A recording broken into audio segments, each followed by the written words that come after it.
বিধানসভায় কোন ভাষা কথা বলে দিদি আমি জানি না, সম্ভবত বাংলা ভাষাতে কথা বলেন। সাহেব এটা তো বাংলা, পশ্চিমবঙ্গের নামক রাজ্য, এখানে তো বাংলা ভাষাতে কথা বলবোই। তার মধ্যে যদি কোনো হিন্দি ভাষী হয় তারা হিন্দিতে কথা বলবে, তাদের মাতৃভাষা সেটা, হিন্দিতে কথা বলতেই পারে। এটা ভাষা চাপিয়ে দেওয়ার কোনো মানে তো হয় না, এটা তো ভাষা সন্ত্রাসের কথা বলা হচ্ছে। কেউ যদি ইংরেজিতে বলে অসুবিধা কি আছে? পশ্চিমবঙ্গে যারা খ্রিস্টান আছে, উনার দলে তো অনেক অ্যাংলো ইন্ডিয়ান আছে, বড় বড় নেতা, তারা ইংরেজি দিয়ে কথা বলে অসুবিধা আছে? ভাষা সন্ত্রাস করে লাভ কি আছে? এই ভাষাতেই বলতে হবে আমাকে কথা। এটা আরেক ধরনের সংকীর্ণতার রাজনীতি বলে আমি মনে করি। যে যাতে স্বচ্ছন্দ সে সেই ভাষাতে কথা বলবে। কেউ সাঁওতালি ভাষায় কথা বলতে পারে, তার জন্য ট্রান্সলেটর থাকবে। অলচিকি ভাষা তো আমাদেরই ভাষা।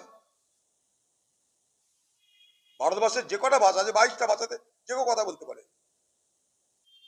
শুধু বাংলা ভাষা কেন কথা বলবে? এই পশ্চিমবঙ্গে শুধু কি বাঙালিরাই বাস করে? অবাঙালিরা বাস করে না?